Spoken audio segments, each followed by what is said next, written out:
Alice Freitas, cofundadora da Rede Asta, fala ao Norte Entrevista a respeito da organização que trabalha na aceleração de mulheres artesãs com o objetivo de transformar a atividade do feito à mão em negócio viável e sustentável.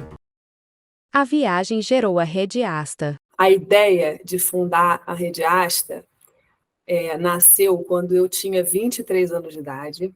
Eu estava me formando, eu vim de uma cidade pequena do Rio de Janeiro, eu estava seguindo o caminho que a maioria dos jovens de classe média seguem, que é fazer uma faculdade, se formar, trabalhar numa grande empresa. E aí uma amiga minha me convidou para fazer uma viagem muito diferente, e essa viagem acabou se transformando num projeto que a gente foi pesquisar iniciativas sociais que deram certo em 4 países da Ásia: Índia, Bangladesh, Tailândia e Vietnã. E foi o meu primeiro contato com esse universo social, assim, sabe? De entrar realmente numa comunidade, de entender um pouco essas realidades. E eu era muito nova, tinha muita vontade de fazer coisas diferentes, né?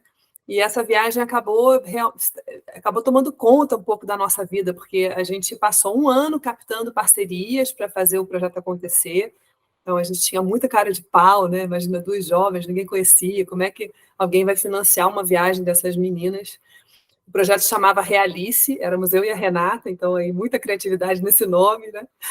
E a gente conseguiu, depois de um ano, fazer essa viagem. A gente ficou 4 meses rodando esses países, e ali a minha vida mudou, porque eu entendi que o meu papel no mundo não era o de me transformar numa diretora de uma grande corporação e nem virar uma diplomata. Eu entendi que o meu papel no mundo era entregar tudo que eu tive a oportunidade de receber para que a gente pudesse ver menos miséria, menos pobreza, menos desigualdade social no mundo. Eu não tinha a menor ideia de como é que eu ia fazer isso quando eu voltei, mas eu sabia que era esse caminho que eu queria seguir.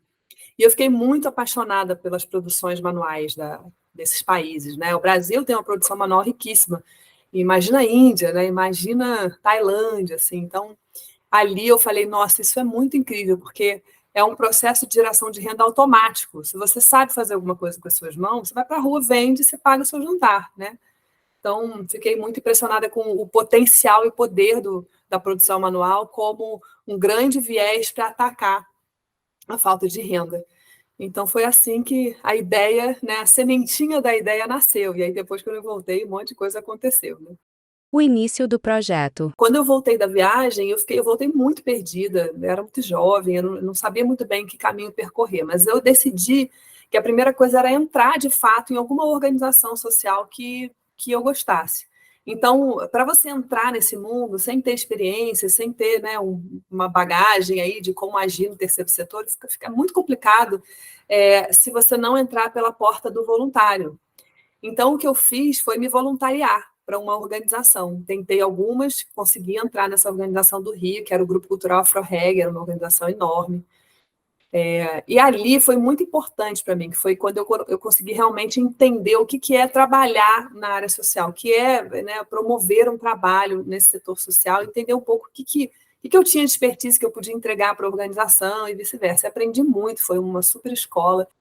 Quando eu decidi investir nesse lugar do voluntariado, né, eu passei 6 meses como voluntária sem renda. Como é que eu me sustentava? Eu vim do interior do Rio de Janeiro, eu estava morando no Rio de Janeiro, como é que eu pagava o aluguel, né? Então, assim, eu pude contar muito com a ajuda dos meus pais, mas eu sempre conquistava uma grana fazendo bico, né? Teve várias épocas aí que meus pais começaram a duvidar, falaram, meu Deus, eu paguei uma educação para essa menina e olha o que ela está fazendo, sabe? Fazendo bico em evento, né?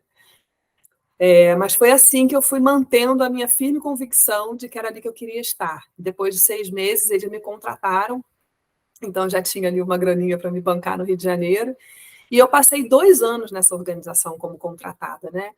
E ali, o que eu queria fazer como empreendedora foi se descortinando para mim. Então, o que eu vivi nas comunidades? Eu vivi muito tempo em Vigário Geral e Parada de Lucas, que eram as 2 comunidades, né, fortes ali que a gente trabalhava, e eu vivi muito o processo da exclusão da mulher, né, dentro da decisão, tanto da organização, mas também o papel que ela tem como chefe de família nas comunidades brasileiras, né? É isso. Estou grávida, o marido vai embora. Então, elas acabam sendo as únicas quase responsáveis pela renda e pela gestão da família. Imagina uma mulher com filho em casa, sem grana, tendo que se desdobrar em mil. Eu falei, gente, essa mulher ela precisa ter um mínimo de apoio ali para ela avançar e conseguir deixar o filho sem acionar o tráfico de drogas ou sem acionar outras questões ilícitas, né? Então, eu decidi que eu queria fazer um trabalho com as mulheres do AfroReg. Acabou que eu não consegui implementar o que eu queria, então eu comecei a ir para fora. Aí chamei uma amiga minha, que ela trabalhou durante muitos anos na área comercial, a Raquel Schettino, que é minha sócia até hoje, que na verdade cofundou a Asta comigo. E eu falei, Kel, você tem a experiência toda de mercado, né? De venda de produto, etc. Eu estou aqui com um bando de gente precisando vender produto, vamos juntar. Ela, não estou fazendo nada mesmo, então vamos testar o que vai dar. E aí a gente encontrou um outro grupo de mulheres que trabalhavam com um artesanato de jornal, mas era ruim o produto, precisava melhoria e tal. Então, a gente falou, vamos melhorar, vamos trabalhar com esse grupo. Então, a gente virou um grupo, nós fomos junto com elas, a gente trabalhou durante quase 2 anos junto com elas. E aí melhoramos o design de produto, e assim que o produto estava bom, a gente chamou parceiros, né? Tem um cara que está com a gente até hoje, que é o Ed Nelson. A gente falou, vamos para uma feira vender. Então, a gente alugou uma caminhonete, botamos os produtos, eram vários jogos americanos de jornal, assim, a gente foi para a Gift Fair em São Paulo, e aí lá em um fim de semana a gente vendeu tudo que a gente levou para lojas revenderem. Falou, não, então começamos, né? Botamos o pé. Então, assim, a Rede Asta, como ela é hoje, a gente vai falar sobre o que ela é hoje, começou assim, com 2 mulheres idealistas, né, num grupo produtivo de outras mulheres que queriam muito fazer aquilo acontecer, cada um entregando os talentos que podia entregar na hora, e olhando muito para a venda, para a geração de renda para o mercado. Depois a gente abriu um quiosque no shopping no Rio de Janeiro, aí outras mulheres começaram a bater no quiosque e falar, você vende esse produto, vende o meu também, né? E aí de um grupo produtivo a gente começou a vender de 8 grupos produtivos. E aí hoje nós estamos com mais de 15 mil mulheres apoiadas na rede, enfim, então começou assim. Muito lá no começo, a gente selecionava aquilo que a gente achava que dava para vender. Mas como a gente tinha, sempre teve esse viés social muito forte, tudo dependia da história que a mulher contava para a gente, sabe? Entendeu? Então, às vezes, o produto não era bom, mas a história da mulher era tão sensacional que a gente falava, gente, vamos apoiar essa mulher, porque tem muito potencial, sabe? Porque ela tem potencial, né? Se ela quer muito, ela tem muita vontade de avançar, então a gente acabava apoiando essas mulheres, mesmo o produto não sendo tão bom. Mas o primeiro olhar era o produto.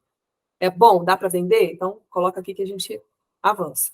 E aí depois a coisa foi evoluindo, né? Enfim, tem um monte de aprendizados aí nesses 18 anos que a gente está na rua, que a gente foi entendendo que era necessário mais do que um bom produto, mais do que um bom custo-benefício. Era necessário que essa mulher se entendesse como empreendedora, se entendesse como liderança, para que ela pudesse avançar o negócio dela, sem depender do nosso canal de venda, sabe? Como o único canal de venda que eu vou. Então, essa atitude empreendedora precisava ser construída nela, e a gente foi perceber isso bem depois. Relação com o feito à mão. Como que eu entrei nesse lugar do feito à mão, né? Minha avó, eu acho que poucas as nossas avós aqui, de todos vocês que estão nos escutando, né? Quem aqui nunca teve uma avó, ou uma tia, ou uma parente que costura, que faz um crochê, um tricô, borda, né? Acho que todas nós, mulheres, viemos dessa descendência, porque, na verdade, antigamente, há 100 anos atrás, quando a gente não era nem permitida trabalhar, né? Não podíamos sair para trabalhar fora, o que nos restava era bordar. Então, a Heloísa Buarque de Holanda, ela tem uma frase muito maravilhosa, que inclusive está num documentário que a gente lançou, chamado Filho do Afeto, que ela diz o seguinte, a mulher, ela ficava ali, ó, na sala, só bordando, mas ela estava escutando tudo. Ela estava ali, ó, atenta a tudo que estava acontecendo na sala de estar, as negociações, os homens conversando e tal. Então, a gente foi bordando, e ao bordar a gente foi aprendendo. E demorou pouco tempo, né? 100 anos é bem pouco tempo, assim, para a gente avançar e estar nos lugares que a gente está hoje. Então, sim, tive uma avó que fazia uma goiabada maravilhosa, que fazia doce de leite no tacho, eu via ela fazer esse doce de leite. Ela costurava todas as minhas roupas de carnaval quando eu era criança. Então, ela me influenciou muito. Assim, acho que eu sou meio consumista para essas coisas, sabe? Eu vi uma coisa feita à mão, me acionava na hora uma vontade de comprar aquilo. Então, não sei, eu amo comprar produtos que têm história, sempre gostei. Evolução da rede Asta. E a nossa história é uma história de muita resiliência. A gente quase faliu 5 vezes. Eu não sei como que a gente está em pé até hoje, mas assim, eu queria dizer que não é fácil empreender no Brasil para ninguém, muito menos se você empreende um negócio social ou se você quer empreender na área do empreendedorismo social. É muito desafiador, né? Então a gente tem várias batalhas e desafios todos os dias acontecendo. Mas por causa dessa perseverança, dessa resiliência que a gente teve, dessa firme convicção, de novo, de que era aquilo que a gente tinha que fazer na nossa vida, esse era o legado que a gente queria deixar no planeta, a gente conseguiu avançar. Então, 2005, a gente começa esse projeto com essas 30 mulheres lá numa comunidade em Campo Grande, no interior do Rio de Janeiro. A gente passa uns 2 anos ali, 2007 a gente abre o primeiro quiosque, em 2008, a gente começa a fazer projeto para fora, porque aí aconteceu um fator, assim, uma grande empresa procurou a gente e falou assim, poxa, vocês já estão fazendo isso de vender, de trabalhar o design do produto e tal, para vocês, para o negócio de vocês. Vamos fazer isso lá na Amazônia? Vamos fazer isso lá em Curitiba? E a gente falou, nossa, né, eu nunca tinha pensado nisso, mas vamos, a gente já estava fazendo aqui, então a gente criou um método, sistematizamos, e a gente foi fazer com outros grupos produtivos o que a gente estava fazendo aqui. Nesse meio tempo, a gente se intitulava, no começo, um negócio social. Então, o que é isso? A gente é uma ONG e a gente tem uma empresa, eram as duas coisas. Então, a gente tinha lojas, a gente chegou a ter 2 lojas no Rio de Janeiro, loja online, e a gente vendia os produtos das mulheres empreendedoras para brinde corporativo. Então, durante 12 anos, a gente foi isso, né? E fazia um projeto aqui, outro projeto ali, quando as empresas iam convidando a gente para fazer. Começamos com um grupo produtivo, em 2008 a gente estava com 8, aí a gente lança a nossa primeira inovação, foi aí que a gente teve uma sacada muito legal, que foi lançar a primeira rede de venda direta de produtos artesanais. Até então, 2007, 2008, a gente quase quebrou, a gente não tirava nada, de novo, eu e a Raquel fazendo bico pra caramba, a Raquel vendeu o carro dela, enfim, aquele perrengue do empreendedor que está começando, né? Quando a gente tem essa ideia, a gente fala, gente, nessas grandes empresas estão vendendo produtos com várias revendedoras, vamos ter uma legião de mulheres revendendo os produtos artesanais. E aí a gente vai captar recurso e conseguimos o nosso primeiro grande recurso, que veio da Fundação Avina. Eu lembro até hoje, foram os primeiros R$187 mil de investimento que a gente teve na organização. E aí eu consegui ganhar um saláriozinho, Raquel ganhou um saláriozinho, a gente ali conseguiu apoiar 48 grupos produtivos de mulheres, a gente chegou a ter 700 revendedoras vendendo os produtos das mulheres, aprendemos muito sobre varejo, e aí chega um momento que a gente quase quebra de novo. Aí a gente fala, peraí, agora o que a gente vai fazer? Vamos focar no brinde corporativo. E aí a gente começa a vender para um monte de empresa, bolsas feitas de material reaproveitado, feitas de uniforme reaproveitado, e a gente cria um canal de venda importante que sustenta a gente mais um tempo. E aí, lá para 2013, se eu não me engano, a gente estava fazendo um projeto com a Fundação Chanel aqui no Brasil, e eles pagaram uma avaliação de impacto para a gente, externa. A gente nunca tinha feito, sabe? A gente fazia internamente. E essa avaliação foi incrível, mostrou um monte de impacto lindo que a gente estava causando na vida das mulheres. Nesse momento, a gente já estava impactando, se eu não me engano, mais ou menos umas 1.100 mulheres, 1.000 mulheres, diretamente, né? E aí essa pesquisa mostrou assim, quanto mais a gente comprava os produtos de um determinado grupo produtivo, menos atitude empreendedora elas tinham. E quanto menos a gente comprava, mais essa galera precisava correr atrás. Aí a gente falou, gente, fecha a porta, para tudo, porque a gente está gerando dependência econômica e não é isso que a gente quer. Né? A gente nasceu para gerar independência, não dependência. Então, assim, Raquel e Alice morrem. E aí? Morre todo mundo. Né? E aí a gente passou um sabático, assim, passamos 6 meses tentando entender o que é que a gente entrega, então, que de fato vai fazer essa mulher parar nos próprios pés dela. É claro que existe a interdependência, né? Nós somos todos interdependentes, mas a gente não queria ser o principal foco da dependência. E a gente foi entender que, cara, o que ela precisava era conhecimento. ela precisava se reconhecer como líder, ela precisava ter uma boa autoestima, ela precisava saber o que é ser uma empreendedora e não só ser uma produtora, né? Porque com a gente era isso, faz aí 20 bolsas para semana que vem, eu sou uma produtora, eu pego pedido. Então, a gente parou e passamos 2 anos, contratamos uma agência de pedagogia e passamos praticamente 2 anos sendo exorcizadas e fazendo uma gestão de conhecimento gigante na organização para a gente transformar tudo que a gente sabia fazer, que era viver da venda de produtos artesanais, numa escola de negócios para produtoras manuais. Então, foi isso que a gente fez. Hoje é um dos nossos principais projetos, a Escola de Negócios. Aí, antes da pandemia, a gente decidiu fechar os nossos canais de venda, então a gente já tinha desistido de varejo, desistido de atacado, e a gente entendeu que era esse caminho, era o caminho da educação que a gente queria trilhar.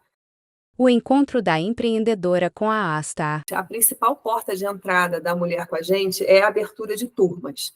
Então, a Asta, a gente decidiu por um tipo específico de pedagogia que faz com que a gente precisa abrir a turma. Não é uma pedagogia que você entra lá na internet, faz sozinha e segue a sua trilha. A gente entendeu que não era o mais adequado para o perfil de público que a gente tem. Então, a gente vende, né? Assim, no terceiro setor, a gente capta recursos para abrir essas turmas, e hoje a gente tem mais de 40 empresas investidoras nesses processos. Na hora que a gente abre uma turma, a gente entra com um edital de seleção. Então, geralmente, são turmas de 120 mulheres, elas vão passar por formações que podem ir de 1 a 6 meses, depende do projeto que a gente está vivenciando.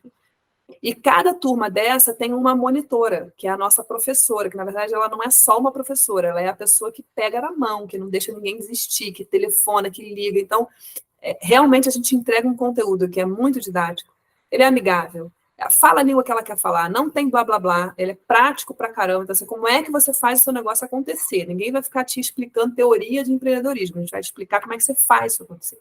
Então, a primeira porta de entrada é essa. Um outro programa, esse é o programa de educação, né? Um outro programa grande que a gente tem é o programa de produção para impacto. Hoje, a gente está rodando, na época da pandemia, a gente rodou produção de máscara, né? Depois a gente fala sobre isso. E hoje, a gente está rodando a produção de absorventes de tecido, que são produzidos pelas costureiras da nossa rede. E aí é isso, de novo, a gente capta o recurso, vamos produzir, por exemplo, aí no norte, a gente está produzindo com a BRK, em Tocantins, em 4 cidades. Então, a gente, chegamos em Tocantins, precisamos de costureira. Então, a gente vai lá, recruta, entrevista, conversa com todo mundo, e elas entram no projeto, começam a costurar, ganham a sua renda. E esse absorvente é doado para CRAs, para associações, né, mais sociais que entregam isso em doação para meninas que estão vivendo pobreza menstrual. Tá? Então, esses são os 2 grandes projetos de porta de entrada que a gente tem. Legado. Todos os projetos que a gente faz, a gente entrega 3 coisas, 3 ingredientes para fazer esse bolo dar certo, que é acesso a conhecimento, que é isso, ninguém te tira, é seu. O que você vai fazer com ele tem a ver com a sua trajetória de vida, o nível de vontade que você tem, a capacidade que você vai, né, o que está na sua vida para você avançar com esse negócio. Então, conhecimento. Acesso à rede de apoio, então toda turma que você entra, toda produção que você entra, tem pessoas na organização, na Asta, que vão estimular para que você se encontre com as mulheres que estão na sua turma. Então, tem várias sessões online que elas encontram, e elas conversam sobre as suas grandes questões, elas viram amigas, tem vários casos, assim, de mulheres que socorreram umas às outras, sabe? Inclusive, nos momentos difíceis ali, mesmo se conhecendo só pelo WhatsApp. Então, rede de apoio, né, entre pares, isso é super importante. Eu não estou sozinha, sabe? Eu conheço uma pessoa que está vivendo o mesmo processo que eu, isso é engrandecedor, isso não te deixa desistir. E a outra é acesso ao mercado. Então, muitos projetos que a gente faz já têm acesso direto, então a gente está fazendo muita feira. Por exemplo, a gente cuida do programa de artesanato da cidade de São Paulo, né? A política pública que a Asta opera, Mãos e Mentes Paulistanas.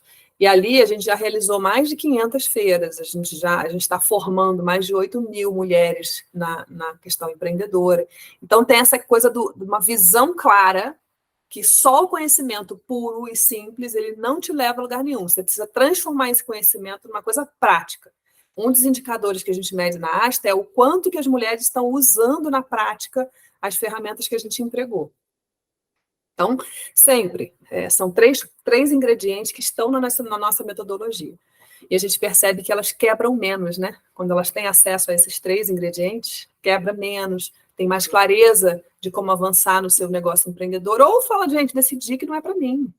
Pô, não quero isso, eu quero continuar fazendo meu crochê aqui, vendendo ali para as minhas vizinhas. E tudo bem também, né? Relatos das mulheres beneficiadas. Acho que eu vivencio muito, e que eu acho muito incrível, é esse ganho, essa percepção do ganho da autoestima, sabe? Porque para empreender, você precisa ter uma boa autoestima. Você vai levar muito não, muito não. As pessoas vão dizer, eu não gosto do seu produto. As pessoas vão dizer, isso está caro. As pessoas vão dizer para você, você, isso aí, seu marido, né? Pois, imagina, você vai ganhar dinheiro com isso, vai trabalhar fora, muito melhor. Então, parece que a sociedade fala para você, não empreenda com feito à mão, né? Mas se você tem uma autoestima baixa, isso vai te abater. Você não vai avançar, você vai se deixar levar por tudo isso. Quando você constrói essa autoestima, essa percepção do seu próprio valor, aí você tem muita vontade de fazer isso acontecer, porque você sabe que produzir e vender uma coisa que você fez, você não está dependendo de ninguém, você não tem chefe na sua cabeça, você não tem que bater ponto, né? Você faz o seu horário, você produz a hora que você pode, você vai para a rua vender a hora que você pode, né? E você ganhar dinheiro com o que você fez, isso te eleva à sua máxima potência, entendeu? Então, na hora que você conquista um pouquinho, você avança um pouquinho, você ganha muita força na sua autoestima. Aí você dá 2 passinhos atrás, porque alguém vai lá e te critica, você se recolhe. Aí você vai enfrentando esses medos. Então, esses relatos de que a monitora não me deixou desistir, eu achava que eu não ia conseguir navegar nesse negócio de internet, era muito botão para eu clicar, e aí eu já ia desistir, a monitora me ligou e falou, não desista, e hoje eu estou vendendo 3 vezes mais do que eu vendia antes, então que bom que eu não desisti, sabe? Relatos do tipo, saí de casa, tomei coragem de sair de casa, né? Porque não estava bom. Relatos do tipo, agora eu sei que eu sou uma liderança na minha comunidade. Então, é isso, né? E a gente só entrega a ferramenta, a gente entrega, na verdade, o que a gente mais entrega é a confiança nela. Na hora que ela entra para a nossa turma, a gente sabe que ela é uma mulher potente, que ela é uma mulher ultra capaz e que ela vai empreender, que ela vai seguir. Então, a gente parte dessa crença, né? Já elevando elas ao que elas são, na verdade. Todas são muito potentes. Setor artesanal é multidimensional e potente. A gente está falando de tudo que é feito artesanalmente. Pode ser comida, pode ser cosmético, pode ser roupa, né? Então, qualquer coisa que você consiga ter uma mini produção na sua casa, no seu ateliê, para a gente, isso é considerado produção artesanal. E é uma atividade muito incrível, porque ela é multidimensional, né? Ela impacta o sistema multidimensional. Então, ela impacta no aumento de renda, ela impacta no aumento de pertencimento àquela comunidade, isso tem a ver com cultura, isso tem a ver com identidade local. Ela impacta no meio ambiente, porque é uma atividade de zero emissão de CO2, é uma atividade que mobiliza e gera renda para as pessoas que estão à sua volta, que raramente uma pessoa fica comprando seus insumos, né, pelas grandes plataformas. Eu compro aqui. Eu vou ali no mercado do Zé e eu compro minha carne, meu pão e eu faço meu hambúrguer. Né? Então, essa nanoprodução dos nanoempreendedores é a nanoprodução que pode gerar uma grande revolução. Se a gente estimular, se a gente tiver política pública de qualidade para fazer com que essa pessoa que quer empreender com as suas mãos tenha apoio de A a Z. Eu consiga sair daqui e chegar aqui. Né? Eu tenha locais na minha cidade que valorizem o produto manual. E isso a gente está perdendo, né? Está perdendo, né? A gente não sabe mais de onde vem os produtos. A gente não sabe mais quem fez aquilo. A gente não sabe que Rio, o produto está poluindo, gente. Então, a gente perdeu com essa grande globalização aí, né? A gente perdeu o nosso contato com o local. E o feito à mão, ele te traz de volta para o seu local, né? Porque ele precisa do local, ele precisa de quem compra aqui perto, ele precisa de quem vende o insumo aqui perto. Então, ele aumenta o turismo, ele aumenta as pessoas que gostam de vir para a sua região. Enfim, é uma atividade que, se bem planejada e bem fomentada, tem um enorme potencial para diminuir a desigualdade social, aumentar a prosperidade e aumentar também a relação, a qualidade das relações naquela cidade, né? Experiência na pandemia virou documentário. Quando estourou a pandemia, eu estava morando em São Paulo com meu marido e tinha acabado de ter uma filha. Minha segunda filha estava com quase 1 aninho.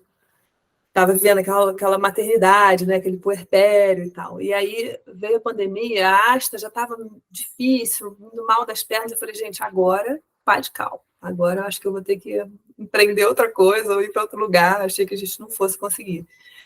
Começaram todas as empreendedoras, principalmente as que costuram, ligando para a gente, falando, e agora, gente, o que a gente vai fazer? Artesanato, quem vai comprar artesanato? Quem vai comprar crochê? Nesse momento, você não sabe nem o que vai ser o dia de amanhã, né? Eu falei, nossa, é um dos setores que vai sofrer demais. Eu falei, não, a gente precisa fazer alguma coisa. Eu acho que a empreendedora social, o empreendedor social, eu tenho isso dentro de mim, assim, eu não sei de onde isso vem, mas na hora que vem uma emergência social, a gente vira bicho, entendeu? A gente não quer saber, a gente se enfia nos lugares e vai tentar resolver. Aquela que vai para dentro do terremoto tirar corpo, essa é a figura da empreendedora social. E aí eu tenho vários grupos de WhatsApp, né, que a gente se comunica e tal, e começou um monte de grupo pipocar, preciso de máscara, que não tinha máscara, acabou no começo da pandemia, vocês lembram disso, né? E eu, honestamente, acho que eu, como todos nós, eu nunca tinha visto uma máscara na minha vida. E nisso, num grupo que eu tinha lá grande, eu falei, Asta está produzindo máscara. Não estava, era mentira. E nisso, o diretor do hospital Asta me liga e fala, você tem quantas? Eu quero 60 mil para a semana que vem. Eu, isso, agora o negócio ficou feio pro meu lado. Eu desliguei o telefone com ele, liguei para a Raquel, para a Miriam, liguei para toda a equipe e falei, gente, só o negócio é o seguinte, para tudo que vocês estão fazendo. Nós vamos produzir máscara. Se prepara, pega o modelo, vai, compra o TNT, não sei o quê. E assim, 3 semanas a gente estava com o modelo, com o preço, com o fornecedor, com tudo resolvido e começamos a vender. Nessa história, né, em 2 anos aí de pandemia, a gente vendeu 7 milhões de máscaras, a gente produziu 7 milhões de máscaras, com 4.400 mulheres costureiras que estavam vivendo momentos super difíceis, sozinhas em sua casa, que não podiam sair de casa, cheias de comorbidades. A gente produziu com elas sem que elas precisassem sair de casa.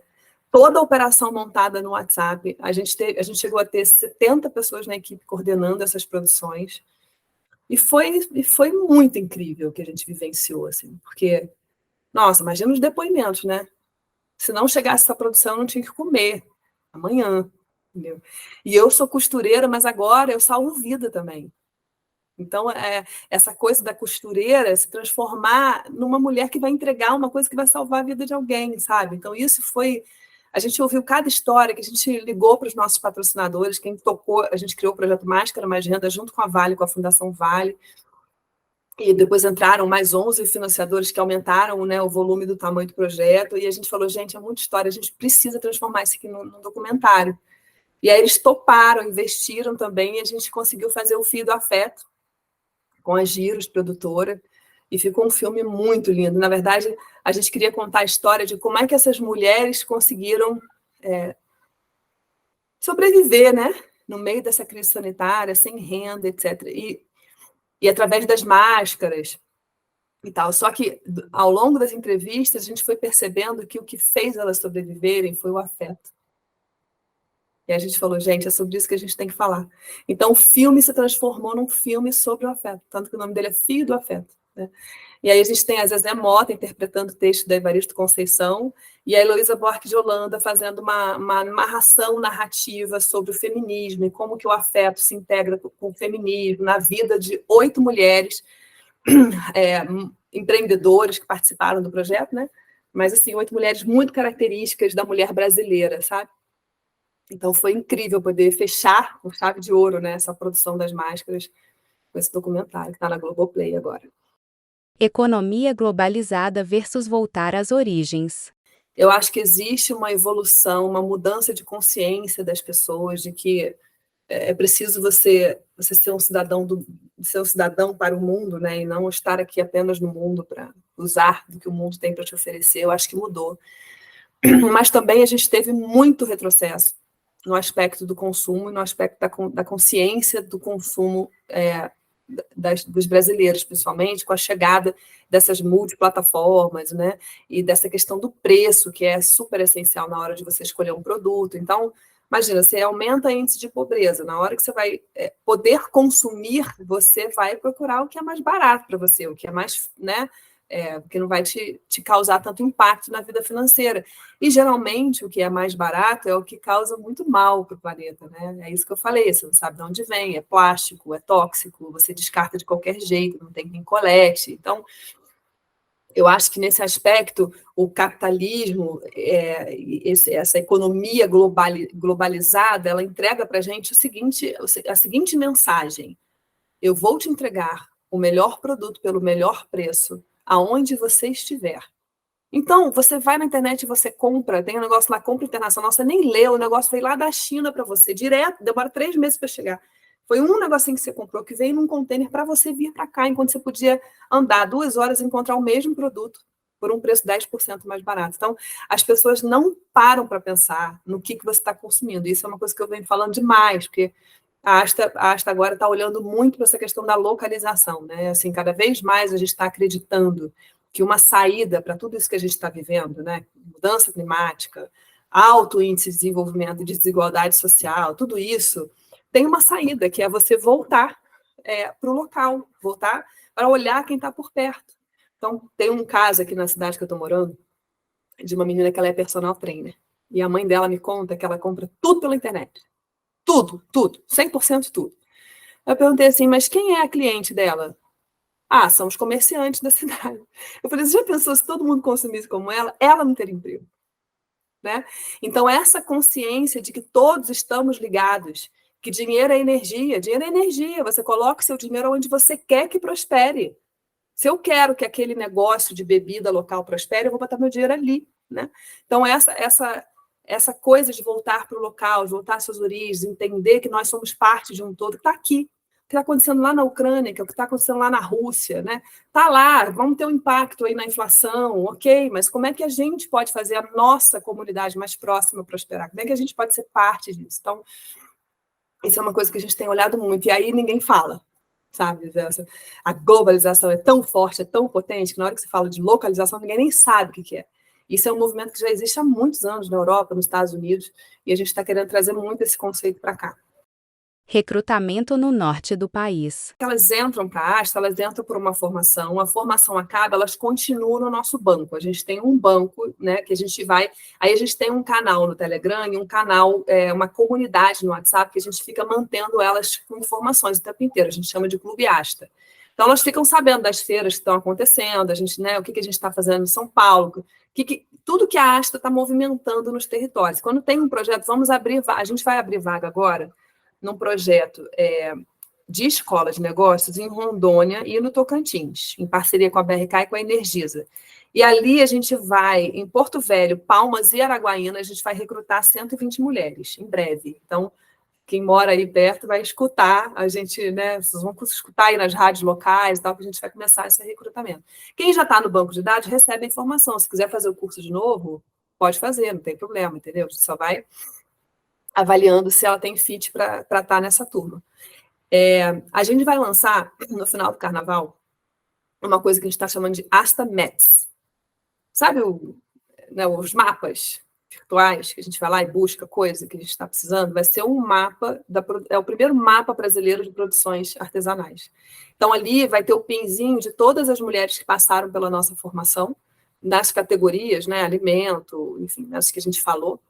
E a gente vai abrir esse mapa para quem produz e quer ter o seu lugar no mapa. E esse mapa vai ser muito divulgado para empresas, para comerciantes locais que querem abrir um negócio, precisa procurar fornecedor, para empresas que querem fazer algum projeto maior de produção, para governos que querem criar política pública nas suas regiões para esse setor.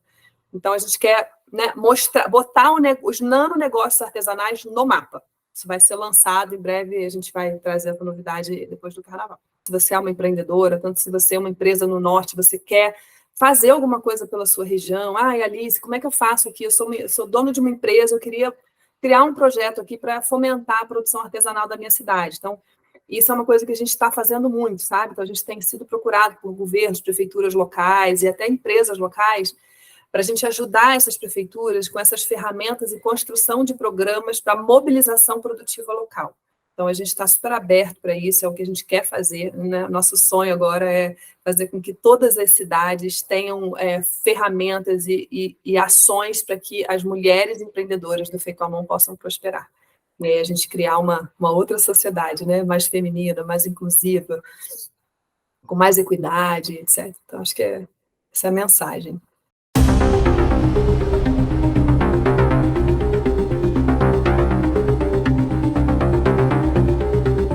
Acesse o portalnorte.com.br e confira a matéria completa.